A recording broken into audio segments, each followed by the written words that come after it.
Hello, নমস্কার। তোমরা কেমন আছো? বাইরে যা গরম পড়েছে এখন, এই গরমের মধ্যে জানি না তোমরা কেমন আছো। ফ্যান ছাড়া তো থাকা সম্ভবই নয়।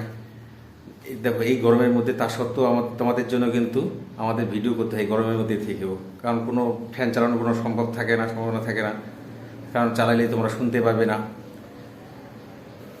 তো তবু তা সত্ত্বেও আমরা কিন্তু তোমাদের জন্যই এই ভিডিওগুলো করতে হচ্ছে। তো চলো শুরু করা যাক। তো অবশ্যই আমরা এত কষ্ট করে তোমাদের জন্য তৈরি করি, তো তোমরা অবশ্যই দেখো, তোমাদের ভালোর জন্যই নিয়ে আসা হয়, যারা চাকরি পরীক্ষার জন্য খাটছো আর কি। তো চলো শুরু করা যাক। আচ্ছা বলো তো, কোন রাজ্যের গভর্নরকে শপথ বাক্য কে পাঠ করেন?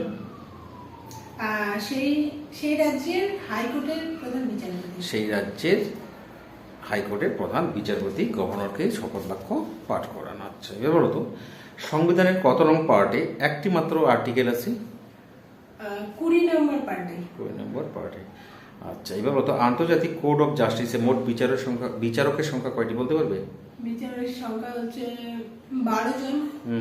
মোট বিচারের সংখ্যা হচ্ছে 15 জন। আচ্ছা আচ্ছা। আন্তর্জাতিক কোর্ট অফ জাস্টিসে মোট বিচারকের সংখ্যা হচ্ছে 15 জন। এবার বলো তো, ভারতীয় সংবিধানের প্রস্তাবনার ভাষা, যে ভাষা আছে, প্রস্তাবনার ভাষার ধারণা কোন দেশ থেকে নেওয়া হয়েছে? এটা হচ্ছে প্রস্তাবনার ধারণা হচ্ছে অস্ট্রেলিয়া থেকে। ভাষার ধারণা, হ্যাঁ, প্রস্তাবনা শুধু না, প্রস্তাবনার ভাষা আছে, ভাষাটা। আচ্ছা এবার বলো তো, ভারতীয় সংবিধান যে সংশোধন পদ্ধতি, এই সংশোধন পদ্ধতির ধারণা নেওয়া হয়েছে কোন দেশ থেকে? এটি হচ্ছে দক্ষিণ আফ্রিকা থেকে নেওয়া। দক্ষিণ আফ্রিকা থেকে নেওয়া হয়েছে। আচ্ছা এবার বলো তো, ভারতীয় সংবিধানের যে লিখিত সংবিধানের ধারণা, তাই তো, সব থেকে বড় হচ্ছে লিখিত সংবিধান হচ্ছে আমাদের ভারতের সংবিধান। এটা কিন্তু মাথায় রাখতে হবে। পৃথিবীর আর অন্য কোনো দেশের এত বড় লিখিত সংবিধান নেই। এই লিখিত সংবিধানের ধারণা নেওয়া হয়েছে কোন দেশ থেকে? ইউএসএ থেকে। ইউএসএ থেকে। আর ভারতবর্ষের কি পার্লামেন্ট কত দ্বিকক্ষ বিশিষ্ট, তাই তো, লোকসভা এবং রাজ্যসভা। এই দ্বিকক্ষ বিশিষ্ট যে আইনসভার সংসদের ধারণা নেওয়া হয়েছে কোন দেশ থেকে?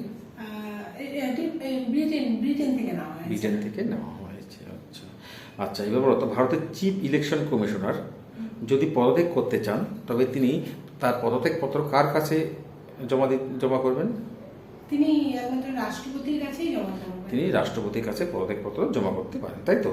এবার ভারতবর্ষে সাধারণত পঞ্চায়েতি রাজ ব্যবস্থা চালু হয়েছিল, তাই তো। এবার ভারতবর্ষের এখনো পর্যন্ত কোন কোন রাজ্যে পঞ্চায়েতি ব্যবস্থা চালু হয়নি? মেঘালয়, তারপর নাগাল্যান্ড, মিজোরাম এবং লাক্ষাদ্বীপ। এখানে এক স্তর বিশিষ্ট কি আছে? জনজাতি পরিষদ আছে। পঞ্চায়েতি রাজের পরিবর্তে এখানে কি আছে? জনজাতি পরিষদ, এক স্তর বিশিষ্ট। যেমন আমাদের পঞ্চায়েতি রাজ হচ্ছে ত্রিস্তর বিশিষ্ট, তাই তো।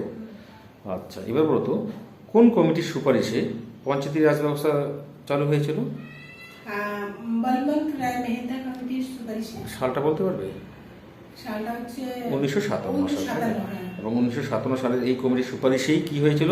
পঞ্চায়েতি রাজ ব্যবস্থা চালু হয়েছিল 1959 সালের 2রা অক্টোবর। কোথায় সেটা প্রথম চালু হয়েছিল? রাজস্থানের নাগর জেলায়।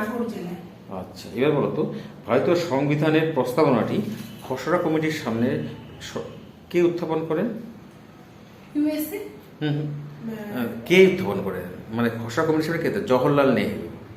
জওহরলাল নেহরু খসড়া কমিটির সামনে তিনি উত্থাপন করেছিলেন। আচ্ছা, খুব ইম্পর্টেন্ট একটা প্রশ্ন কিন্তু, হ্যাঁ।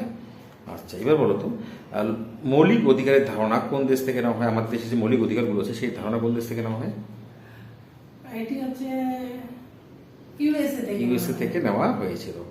ভীষণ ইম্পর্টেন্ট একটা। আচ্ছা, ভারতে মৌলিক অধিকার রক্ষার দায়িত্ব রয়েছে কার হাতে ন্যস্ত রয়েছে? মৌলিক অধিকার দায়িত্ব হচ্ছে সুপ্রিম কোর্ট ও হাইকোর্টে। সুপ্রিম কোর্ট এবং হাইকোর্টের হাতে এটা ন্যস্ত রয়েছে, তাই তো। এবার বলো তো, কত নং আর্টিকেলকে ডক্টর আম্বেদকর ভারতীয় সংবিধানের প্রাণ ও আত্মা বলেছেন? 32 নম্বর আর্টিকেলকে। আর্টিকেল 32 নম্বর, তাই তো। তিনি ভারতীয় সংবিধানের প্রাণ ও আত্মা বলেছেন তিনি এই আর্টিকেলটাকে। আচ্ছা, মৌলিক অধিকার রক্ষা করে রিটসের সংখ্যা কয়টি বলতে পারবে? রিটসের সংখ্যা হচ্ছে 5টি। মোট 5টি রিটস আছে। এই 5টি রিটস সম্পর্কে কিন্তু আমাদের জানতে হবে। তো আজকে এই পর্যন্তই। ধন্যবাদ। তোমাদের কেমন লাগলো অবশ্যই কমেন্ট করে জানিও।